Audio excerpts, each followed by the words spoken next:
Let's get this show on the Rizzy Rizzo. It's your boy, I'm back. And I'm on some bullshit. And I want to invite everybody back to uh my stress reliever, which is getting this shit out and talking about XRP. And we had a really good day, guys. We had a really good bullish day. And every time I want to do something different, I always think of something else to add to the screen or add to something. And then part of me it gets caught up because there's so much information that you want to share, that you want to show people, and it's not easy to do, So I admire people who put these together really quickly and can stay organized. I cannot. So anyway. We had a really bullish day. We hit 219, guys. It's they are tell you it's happening and all this other great stuff, and it is, and it's slow, and it's okay. Most of us, this is our extra cash.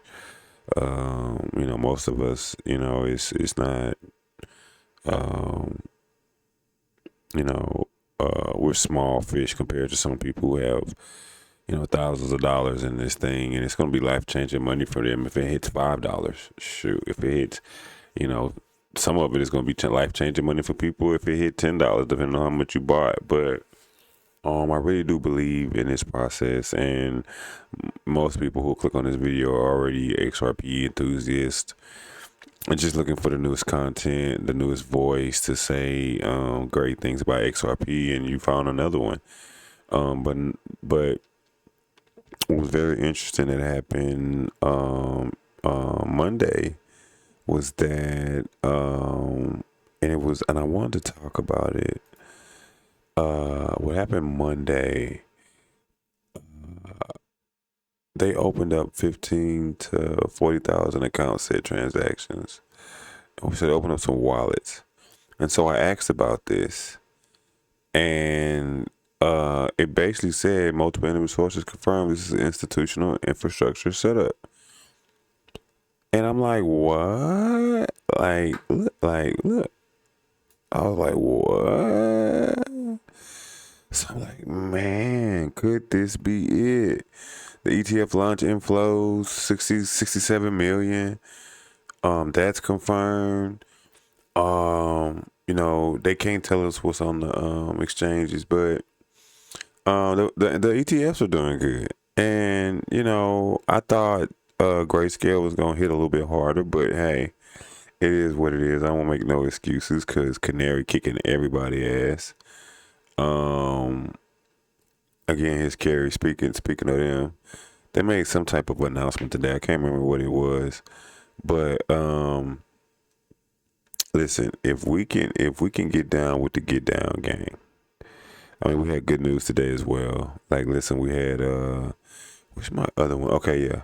So we had a Ripple partnered with Red Dot Pay to enable instant crypto to fiat, which is near the Nigerian currency settlements in Nigeria. So that's a great thing, right? And getting a hold of these developing companies are gonna be so dope.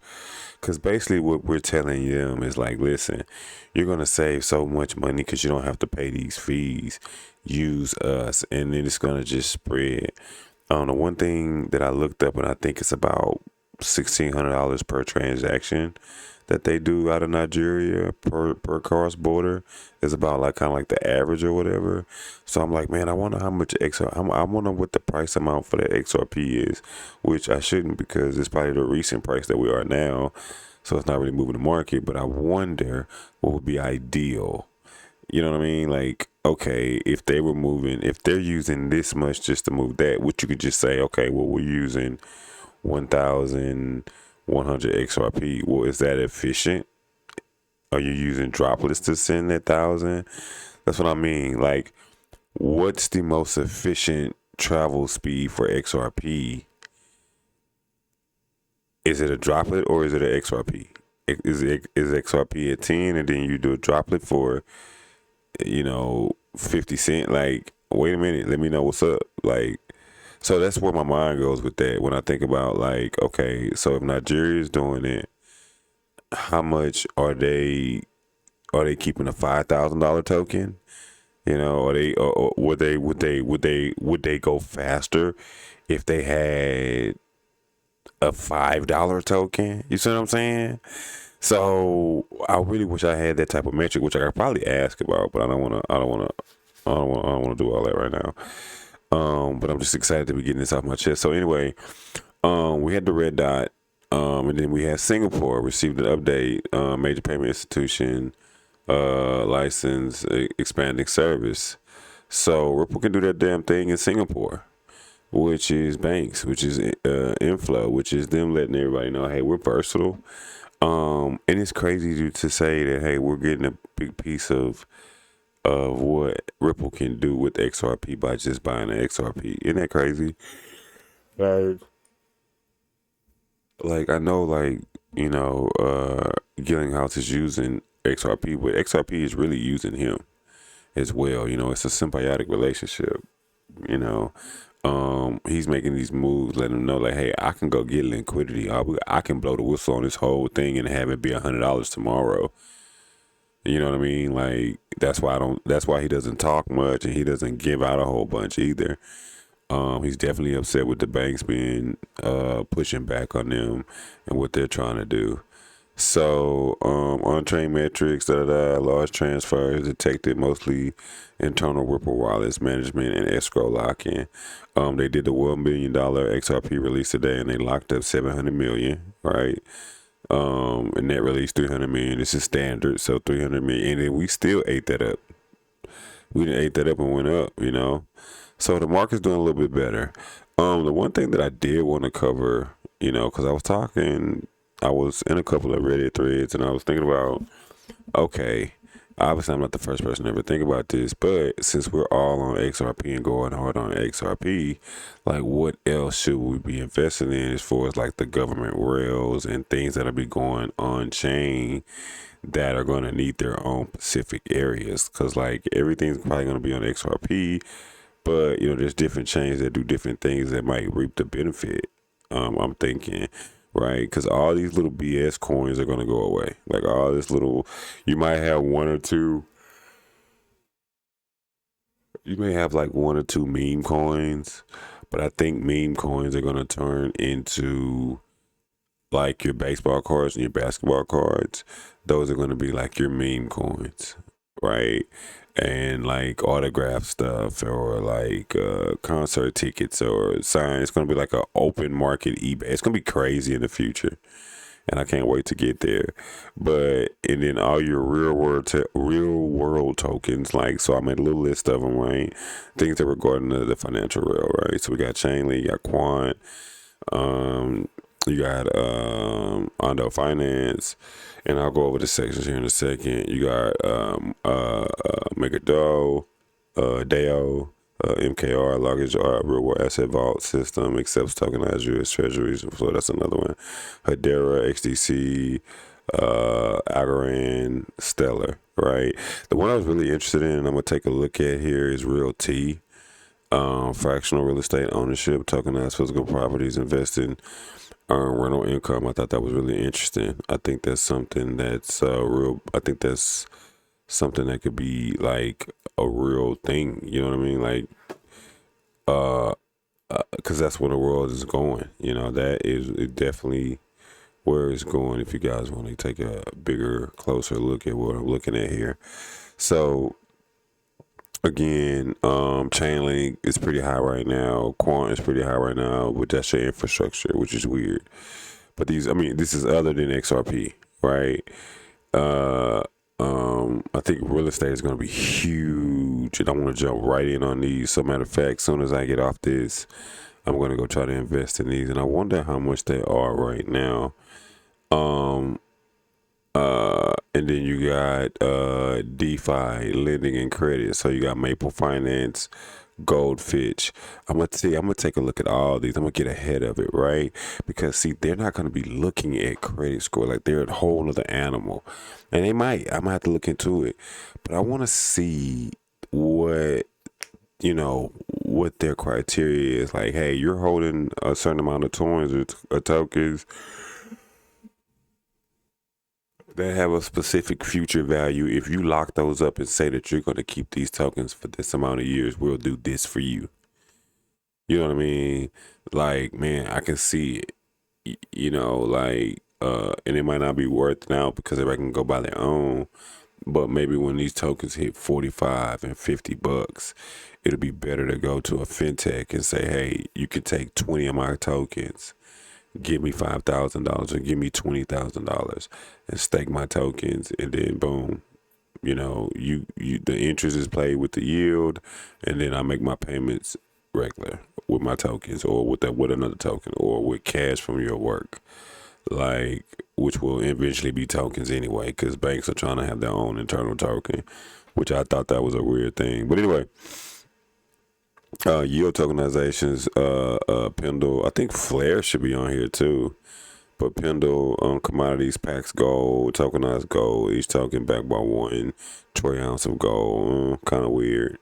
Avalanche, of course, y'all know about that. Polymark. So, the real world asset market cap is about 15 billion, excluding stablecoins. So with stablecoins, it's about 217 billion. So projected growth is tens of trillions by 2030. I think it's going to be before this, guys. And I keep hearing other people say that, so now I'm saying it. And then institutional players is BlackRock, Fidelity, JP Morgan, Franklin Templeton, and we know how Franklin Templeton are already doing. So we got them squared away. So, but I do think we can cook. High conviction on my picks, you know, or suggested picks with what I put into the system. You know, you got Link, Ondo, HBAR, and XDC. Enterprise adoption for HBAR, of course, Ondo, leading tokenization, and then Link, a central infrastructure. XDC, I think we talked about that. Yeah, so all these we talked about. HVAC, okay, yeah. But regulatory uncertainty, of course, is everybody's concerned about this whole thing. So, gang, listen, I think we got it in. I think we got it in real good. We talked about a bunch. So, again, with this red dot thing and the Singapore thing, with the red dot thing, you might think, as I look at it, like, you know, what are we really doing with that? You know what I mean? Like, what are we really doing with that? Like, how much does how much XRP would y'all recommend the price be to send stuff faster over there? And that for me would tell me, okay, if the bank manager says, man, if the token was $5, we can hold less of it, or it would be cheaper for me to send it because I wouldn't need so many droplets, or I wouldn't, I don't know.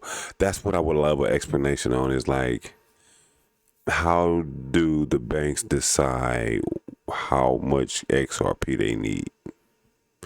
Because you know it's going to be a one-to-one for sure. But if that's the case, oh well, you know, it's never going to go anywhere because they're just going to have it and send it across everywhere. So that's my concern right there, is if it's going to be a one-to-one, or are they going to prefer to have a $5 token to where they can send more faster than a droplet? So I would love to know how that would work. I think I'm going to do my next video on that. Like, how would a droplet work? How would the XRP system work? What do y'all think? Anyway, not that I have anybody watching this shit, but I thank you guys for tuning in and giving it the good old effort. You know, I do appreciate that. Don't act like I don't love y'all, which there's nobody to love, you know. But that's the part of growing a channel. I've grown a couple before, and this is one that I want to grow for real. Hopefully I get to stick a part of the XRP army and nothing ever happens. But unfortunately, things do happen. So I really do think, guys, that we're on the verge of something big. I know it sounds crazy. I know you're sitting up there going, man, this is nuts. How the hell am I being able to buy the future for $2? I don't know. I don't fucking know either. I don't fucking know. But thank God the SEC told them motherfuckers no and gave us a chance to get on this. We have to thank America. This is crazy for me to say, but we have to thank America for fucking with Ripple. So Ripple price would drop to give us other po folk a chance to get in on this shit. We really do. So thoughts of a crazy man, but I really do feel that way because it's like, wait a minute. Y'all would have been, because remember, I ain't gonna lie, if I would have pulled up and this was $4, I would have been out. I'd be like, dang, I missed it. I'm not gonna lie. I would be like, man, I missed it. But I probably would have changed my mind, but when I saw that it was like, I think I bought it at like 240. I bought it like 240 because I was convinced. I was like, nah, I'm buying it 240. And then I bought some on Webull. And then I'm like steady buying it. So then I started learning about different wallets and stuff like that. And so I've been kind of diving deep into this stuff along with you guys, just trying to get with it and trying to be a part of the community. And, I'm a wild child, I'm out there, but, I mean well, I try not to overstep too much because, some people get to feeling the type of way about certain things. I'm refreshing these thumbs just in case something happens while we are talking. So still 219, which is good. But then Bitcoin bounced back too today. So anyway, I think I'm going to end this video. Visions of a Crazy Man. XRP Keys in the building. I just wanted to give y'all something else to laugh to or look at and go, why am I know all this already. This is nothing different. And I'm going to go, so what? Just listen to my video because the way I said it is doper and better or whatever. But let's get this money together. Go follow some people. Go convince somebody, and then let me know what your bag is. Mine is decent. I'm trying to make a way. I did some more sacrificing. I pulled a move. I told a homie I had to cut something. And he was like, what? I said, yeah, man, I'm out, man. I'm finna dive into this crypto.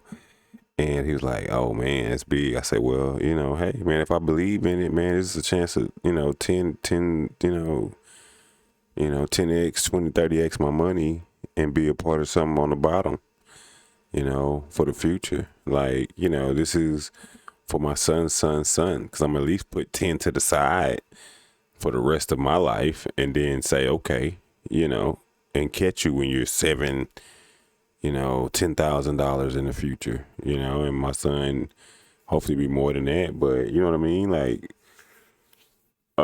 this is gonna be a big deal. Yeah. Is it like catching a share of NASDAQ, before, you know what I'm saying? Is that kind of how this feels? I don't know. Somebody's got to correct me. Like, is that not how this feels? Like getting a share of like Tesla? Can this be equivocated or equivalent to? Equivocated. Come on, Keys. But I think so. I just had a swig because I've had a stressful day. So, again, this is not financial advice at all. It's strictly for entertainment purposes. Comment, like, subscribe, all this other good stuff. I ain't going nowhere. But yeah, I really do believe, gang, that this could be something. Again, if you guys need that list again of tokens that I believe are gonna just be the linchpin in what the financial sector goes for, especially these real estate tokens, which I want to dive deeper into the real estate tokens. But I'm just taking my time right now. I'm just taking my time trying to just keep money. And it's funny, even after I made the move, I still had bread just from investing. And that's what investing does for you, right? People say, oh, I lose money. You do. But if you gain money, and if you really don't need the money and you really just watching your money grow and making different moves, by the time you get 2 or 3 other checks and you didn't put a couple of extra dollars in, you turn around, you're like, damn, I put an extra $700-800 in there. So anyway, I know I'm going a long rant. You guys have a great night. Hopefully I fixed the audio. It's going to drive me crazy if I didn't. Yeah, it's going to drive me crazy if I didn't. But anyway, Yeah, I'm outie.